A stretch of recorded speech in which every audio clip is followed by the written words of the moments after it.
मैं पूछना चाहता हूं, कौन ऐसा व्यक्ति है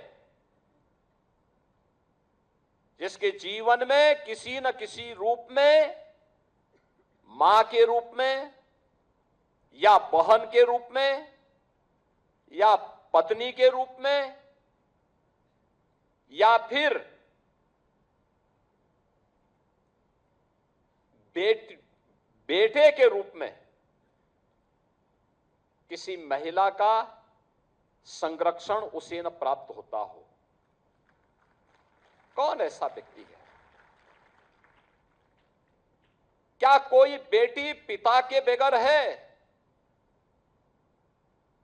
क्या कोई बहन भाई के बगैर है? क्या कोई पत्नी पति के बगैर अपने अस्तित्व को मानती है? और क्या कोई मां बेटे के बगैर अपने अस्तित्व को पूर्ण मानती है? अगर मनुस्मृति ने ये बात कही है,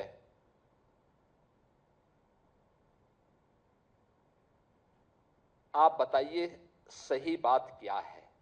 और आप भारत के बच्चों को, भारत के नौनिहालों को उस दिशा में क्यों ले जाना चाहते हैं जहां पर किसी माता को या किसी अन्य व्यक्ति को बाद में लज्जित होकर के माफी मांगनी पड़े?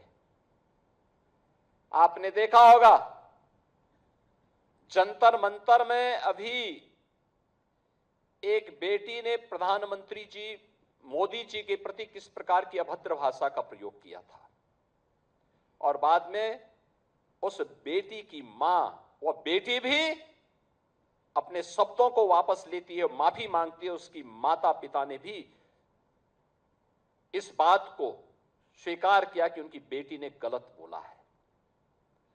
आप क्यों अर्बन नक्सलियों के हाथों भारत की वर्तमान पीढ़ी के भविष्य को खराब करना चाहते हैं? क्यों भारत की विरासत को बर्बाद करना चाहते हैं? क्यों भारत के भविष्य के साथ खिलवाड़ करना चाहते हैं? आपसे एक जिम्मेदार नेता प्रतिपक्ष के रूप में अपनी सकारात्मक भूमिका की अपेक्षा देश रखता था, लेकिन आपने उन भूमिकाओं को भी बर्बाद कर दिया, समाप्त कर दिया है। आपने अपनी जिम्मेदारियों से पूरी तरह अपने आप को अलग कर दिया, और यही कारण है कि अमेठी, ये रायबरेली इस परिवार को ढोता तो रहा, लेकिन इस क्षेत्र के सामने पहचान का संकट भी इस परिवार ने हमेशा खड़ा किया। यहां के स्मारक के नाम, यहां के संस्थानों के नाम एक परिवार के नाम पर हो जाएं, इनको अच्छा लगता था, लेकिन राणा बेनीमाधव बख्श सिंह जी के नाम पर हो, या किसी लालचंद स्वर्णकार के नाम पर हो, या किसी महापराक्रमी बीरा पासी के नाम पर हो, ये कभी आपने या आपकी पीढ़ी ने कभी इसके बारे में सोचा नहीं। जब आप भारत की संस्थाओं को अपमानित करते हैं, जब आप भारत के प्रधानमंत्री के बारे में अपमानजनक टिप्पणी करते हैं, तब एक व्यक्ति के बारे में नहीं, भारत की एक संस्था को अपमानित करते हैं। प्रधानमंत्री व्यक्ति नहीं होता है, प्रधानमंत्री भारत की एक संस्था है। और याद रखना, अगर भारत की ये संस्थाएं कटघरे में खड़ी होंगी तो भारत का हर नागरिक कटघरे में खड़ा होगा।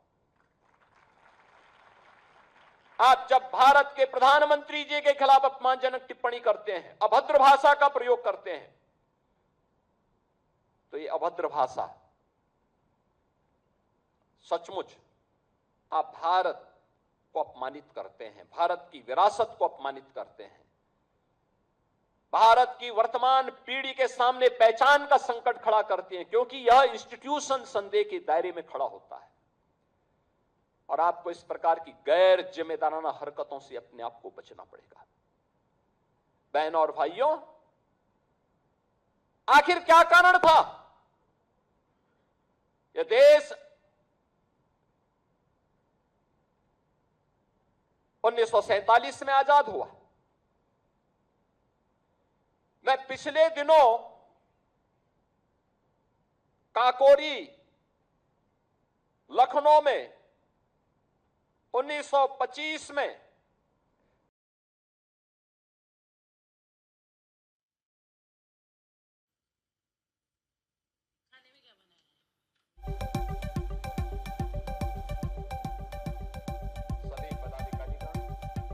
मुख्यमंत्री योगी आदित्यनाथ रायबरेली में, और रायबरेली से उन्होंने राहुल गांधी पर जमकर हमला बोला है, क्योंकि राहुल गांधी ने पुणे के अपने कार्यक्रम में मनुस्मृति का उल्लेख करते हुए महिलाओं के प्रति गलत व्याख्या का जो है उल्लेख किया था। इस पर मुख्यमंत्री योगी आदित्यनाथ ने उनको घेरा है।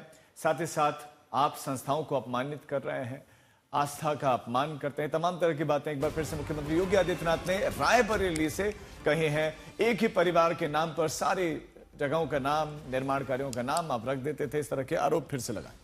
साथ ही मुख्यमंत्री योगी आदित्यनाथ ने कहा कि छात्र आंदोलन में जिस तरीके से प्रधानमंत्री के लिए अपशब्दों का इस्तेमाल किया गया वो बेहद अशोभनीय है, क्योंकि प्रधानमंत्री की विरासत का अपमान इसमें हुआ है। वो एक दरअसल संस्था है।